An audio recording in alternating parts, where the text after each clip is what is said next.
Welcome back, everyone. Ready for another deep dive? Always. Okay, great.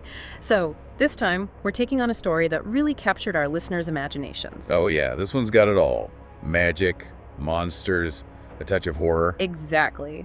The witch who lived in a dragon's belly. Definitely a classic for a reason. And you all wanted to go deeper, right? Wow. Unpack the themes, the history, the lasting impact of this dark fairy tale. It's not your average fairy tale, that's for sure. Absolutely not. So let's get right into it. We're whisked away to Arlenor, a land steeped in magic. Imagine rolling hills, bustling towns, but always that undercurrent of, well, mystical forces at play. And that's where we meet Sorcha. Our witch in question. Right, living on the fringes of this magical kingdom. Feared, obviously. Powerful sorceress, you know the type. Oh, definitely. But she's not just some stereotypical cackling villain, is she? Not at all. See, what makes Sorcha so interesting is this. She craves knowledge. Desperately. Which, on its own, not so bad, right? But it's that hunger that really defines her, for better or worse. A classic motivator in folklore, wouldn't you say? That thirst for forbidden knowledge. Oh, absolutely. It's what makes these stories so timeless. We all wonder, where's the line? What price are we willing to pay? Yeah. But anyway, back to Sorcha Right, so we've got our morally ambiguous witch, and Enter the Dragon. Gorathor. Even his name sounds menacing, doesn't it? It does, yeah. And he more than lives up to it. The tales of his destructive power. Legendary. This is a creature that embodies the raw, untamed magic of Arlenor. But there's a twist, isn't there? Because Gorathor's past is shrouded in this really intriguing mystery. Rumors of a human life, a curse. See, that's what gets me every time. It makes you wonder, is he truly a monster at his core? Or is there a tragic figure buried beneath all that fire and fury? Right, and suddenly it's not so clear-cut who's the villain and who's the victim, which makes their inevitable encounter all the more compelling. Because you've got these two forces, both feared, both driven by ambition, I guess. Yeah. But in different ways. And that's where the story really sinks its claws into you. Is it as simple as good versus evil, or are we dealing with something far more complex? Oh, it's way more complex than that. What you have are two sides of the same coin. Yeah. Really. Both Sorcha and Gorathor, they're consumed by this desire for knowledge, for power. And that's a very human struggle, isn't it? It's the age-old question.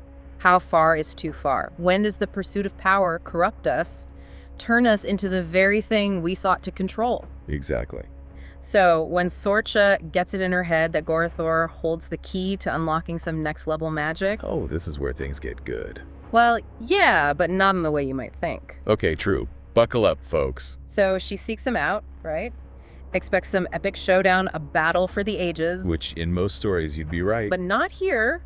Instead, Gorathor, in a truly terrifying display of power, he swallows Sorcha whole. Just like that. Gone. And that's where this fairy tale takes a sharp turn into the realm of psychological horror. Oh yeah, it gets dark. Talk about a bad day, huh? I mean, I can't imagine anything more terrifying than being stuck inside a dragon. Right. You'd think that's it, game over. But not for Sorcha. See, this is where her incredible resilience kicks in. Because she doesn't just give up, does she? She actually uses her magic to, what, carve out a space for herself? Exactly. Turns this gruesome, fleshy prison into, well, not exactly a home. More like a lair, right? Yeah, more like a lair. And this is where the story gets really interesting, I think.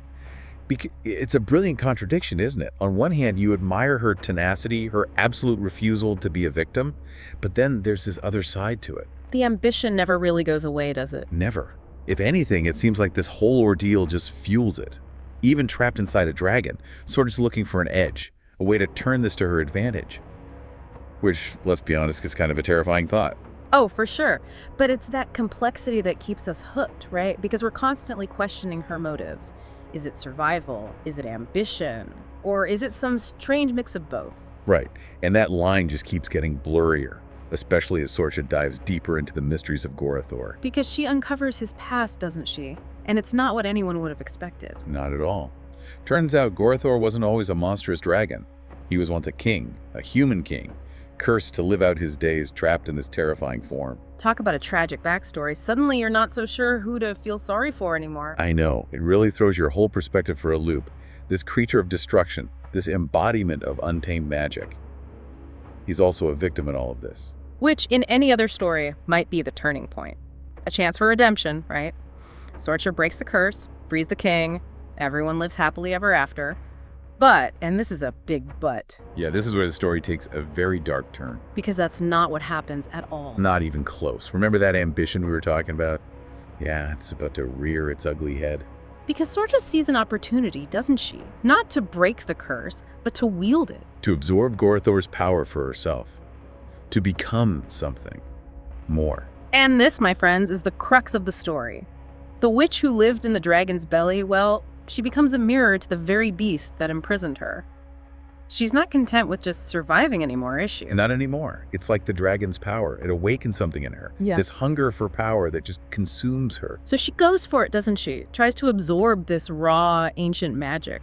And it's a gamble, a terrifying one, because we're talking about forces that could warp her, twist her into something unrecognizable. But she's willing to risk it all, isn't she? Her humanity, everything, for this chance at ultimate power. And that's what makes this ending so powerful, so thought-provoking. Because on one level, you could argue she gets what she wanted, right? She breaks free from Gorthor, claims his power as her own. And returns to Arlenor not as a feared outcast, but as its ruler. Talk about a power move. But it's a hollow victory, isn't it? Because the Sorcha who returns, she's not the same witch we met at the beginning of the story. Not at all. She's become a hybrid, a fusion of witch and dragon, her humanity twisted by the very forces she sought to control, and her reign, well, let's just say it's not exactly benevolent. She becomes everything she once feared, right? A tyrant ruling through fear and intimidation. Exactly. And that's the tragedy of Sorcha's story.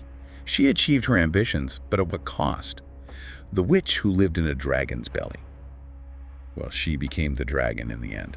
And that's a message that resonates, doesn't it? The idea that the things we chase, the power we crave, sometimes those things can consume us, turn us into the very monsters we sought to defeat. It's a cautionary tale, for Yeah. sure, but also, I think, a hopeful one, because it reminds us that we have a choice. We can choose to fight against the darkness, to hold on to our humanity even in the face of unimaginable power.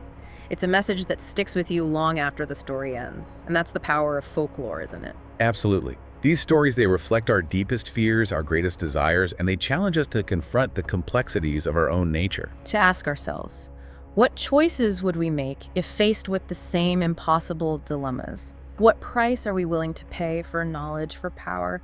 It's something to think about, isn't it? Definitely gives you chills. It does. And on that note, I think we've done our deep dive for today. Until next time. Keep exploring those myths and legends, folks, and remember, sometimes the most captivating stories are the ones that make us question everything.